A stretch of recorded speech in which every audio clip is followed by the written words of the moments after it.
In this video today, I'm going to be showing you the budget way to strip an aluminum boat along with some extra bonus options if you have the extra money. Let's go.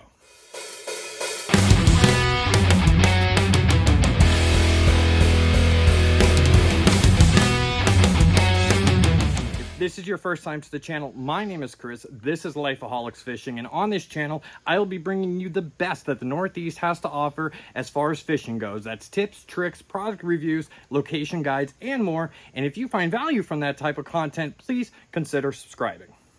All right, so in this video today, we're going to be stripping a 14-foot aluminum boat. This is just a regular Alumnicraft standard boat you would get anywhere else out on the market. Now, I've already started on this boat, but I had to go through a lot of trial and error to find the best and the cheapest way of doing so. So first things first, let's go over the materials that you're going to need for today's video. And that right there, first things first, is Ready Strip.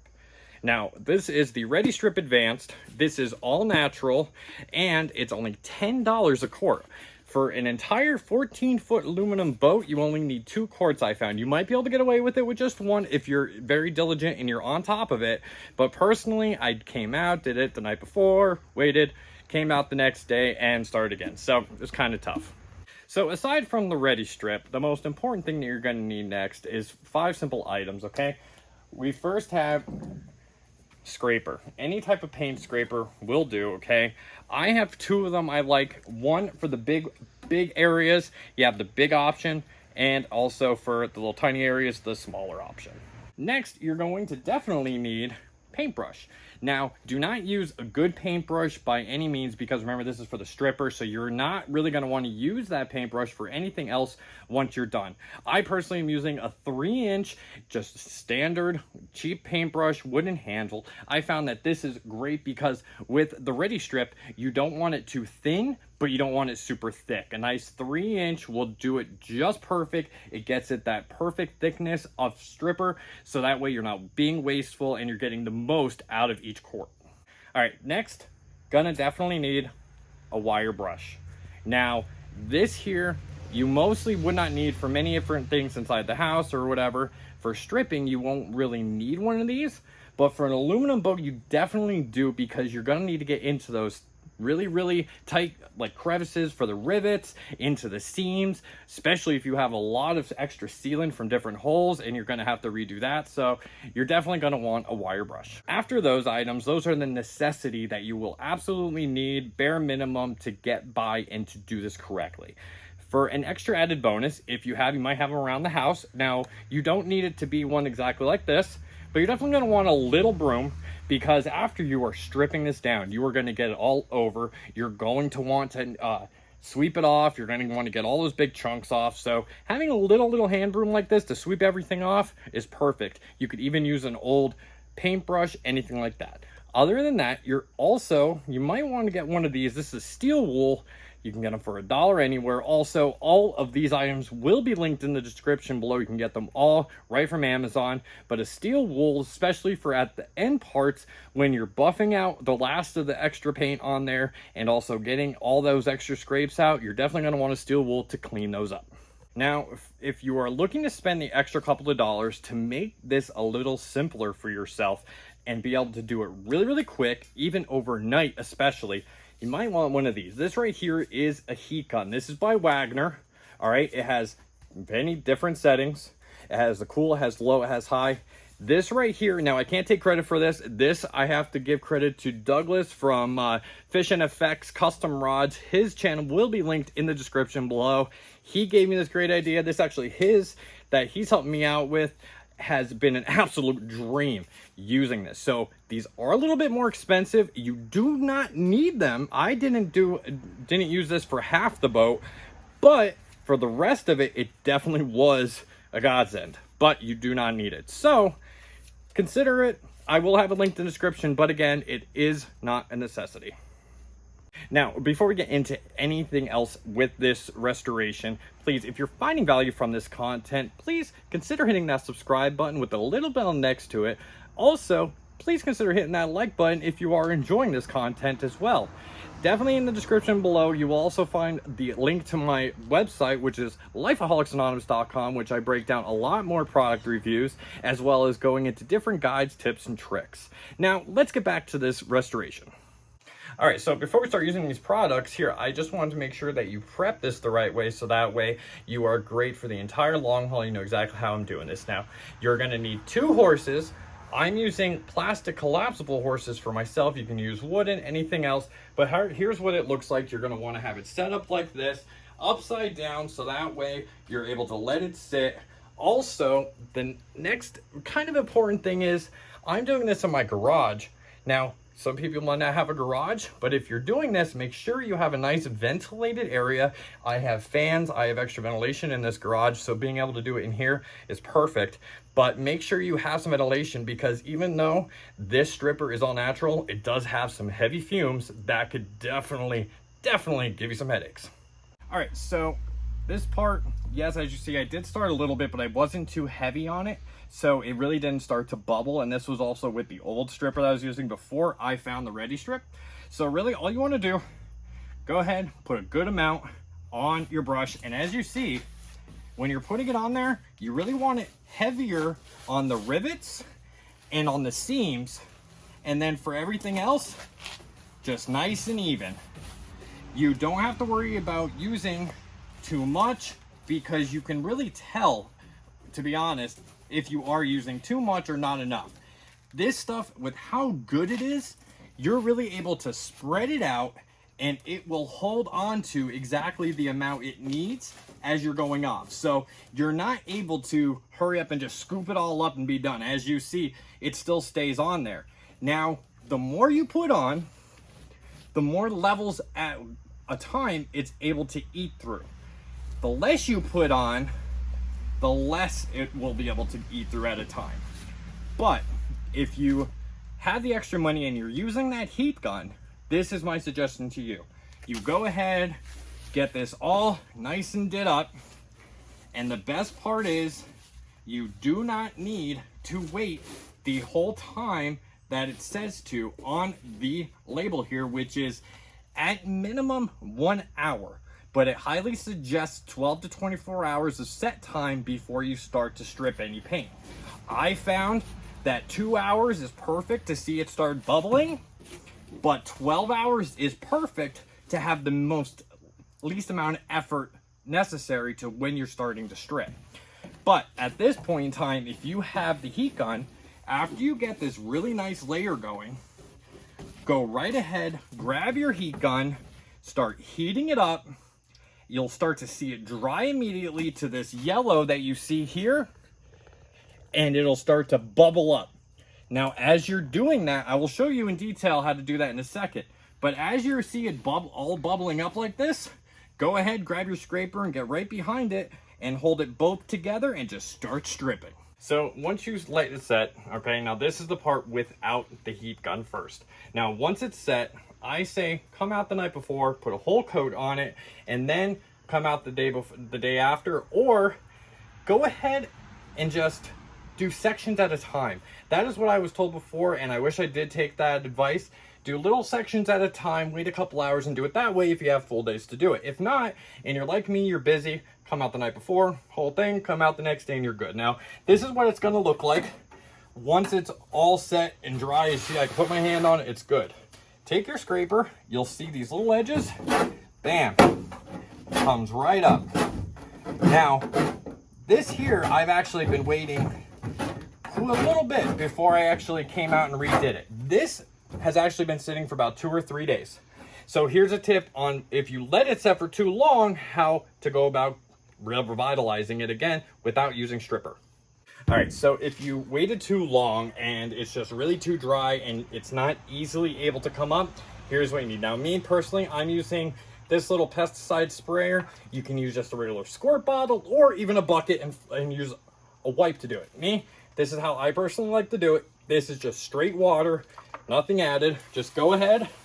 Now, as you can see, why I actually like doing it like this, because I can cover a lot of areas really quickly.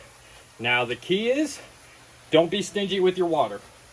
You want to spray on a good amount because as you see the color changing, you are not taking any of the stripper off. All you're doing is moistening it to making it easy to strip again. All right, so if you're just coming back out the next day, or if you did add the water because it dried out, now this is how it should look. Nice and easy. Scrape it right up. Really, really simple. This stripper is amazing. Now this boat in particular had 7 layers exactly on here, which I got lucky, and that's exactly what the Ready Strip is leveled up to, is 7 levels of paint. So I really got lucky. But if you have more, if you have less, get off what you can and then go ahead and put an extra coat. Now for this crevices, I'm not going to do too much because with the microphone, it's just going to be horrible. But this is why you need that wire brush. As you see all this, you just go.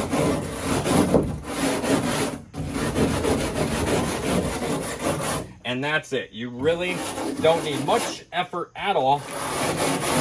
And as you see, it comes right up really easy. You could even do the whole boat like that, especially these small rivets. You definitely want to get in there with that. Now that is why you definitely want a wired brush. Now let's see what it looks like when you're using a heat gun. All right, so if you have the couple extra dollars and you were able to get the Wagner heat gun, go ahead, grab that. You're gonna need an extension cord. Personally, now for this video and just the quick bit I'm doing, I'm not having one on, but I highly recommend having a respirator or an N95 mask on because the fumes are horrible.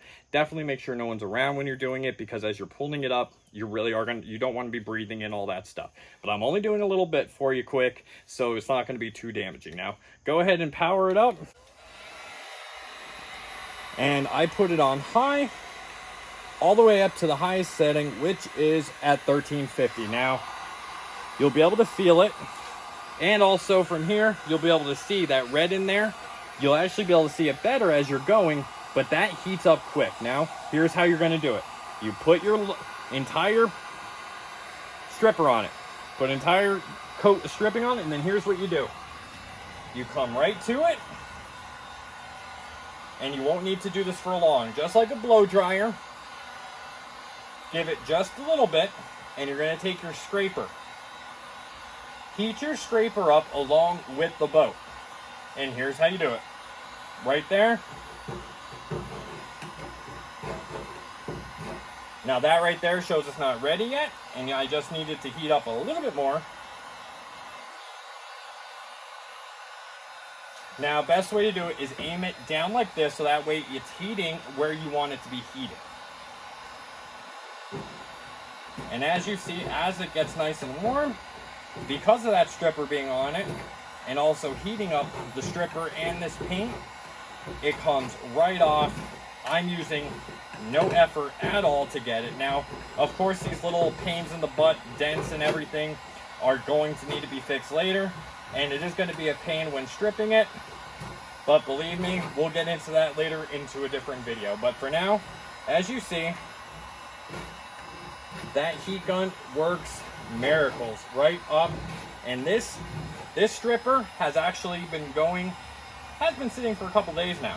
So as you see, comes right up nice and easy. Don't need it too close, don't need it too far. Anywhere between, I say 2 to 6 inches away is good. And make sure you heat up your scraper as you're going because it'll make it a lot easier. And see, nice, easy going, and done.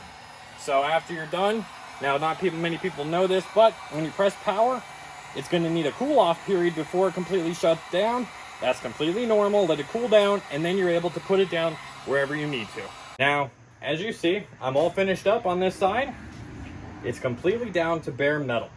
Now there is some residual, stain left over, some of the stripper, some paint. So here's what you do. Make sure to take your broom, get all the leftover dust off of it first. Then take your water and just do a quick mist coat over it. Nothing too much, just quick, done, and good. Then take your steel wool, just like I originally said in the beginning. It's gonna make it really easy, and just come right on and boom. Go ahead and wipe it all down, scrub it up, You'll get the residual stripper off, along with any extra paint as well will come off with this steel wool, and it'll be looking nice and clean. Go ahead and get your water again, rinse it off. You're gonna wanna have it a little tighter, so that way it comes out. There we go. And as you see, nice and clean, nice and easy. Then you just take your little broom, wipe it all off, or grab a towel, clean it, and it's down to bare metal and we're done. All right, guys, so that's it. Really simple. All in all, about $30, $40 max you're going to need to do this project without the heat gun. With the heat gun, it's going to be a little bit more. It's going to take you a little bit longer, but it's still not that difficult to definitely get it done. Now, this is one of 4 different episodes that I'll be putting out of doing the full restoration on this 14-foot aluminum boat. I will be going over plugging holes using the sealant. This actually right here, let me show you. This is exactly what you're gonna need for the 4-part series from beginning to end: stripping, sealing, priming, and painting. These are the items you will need.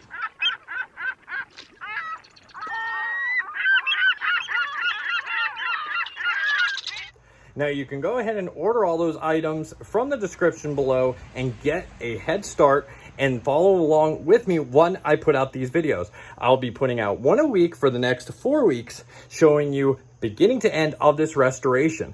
I'll be doing plugging the leaks, I'll be sealing all of the crevices, all of the lines, the rivets, etc. Be showing you how to find those tricky holes and more. Then we're gonna prime it, paint it, and we're done. Now, as you see, it's looking good, nice and shiny. Not gonna be too much longer, and this will be ready to put out on the water, catch some more bass, and do what boats do best: float around town. Now, I hope you enjoyed this video. Again, if you found value from this content, please consider subscribing below if you haven't already, hitting that little bell next to it so that way you're notified of my next 3 episodes when they come out over the next 3 weeks. And also, if you liked the video, please hit that like button as well. And in the comments below, question of the day: what kind of boat do you have, and what problems are you having when restoring it? Please let me know in the comments below so I can help you out. And also, just let me know what you thought about it. As always, my name is Chris, Lifeaholics Fishing. Catch you on the next video.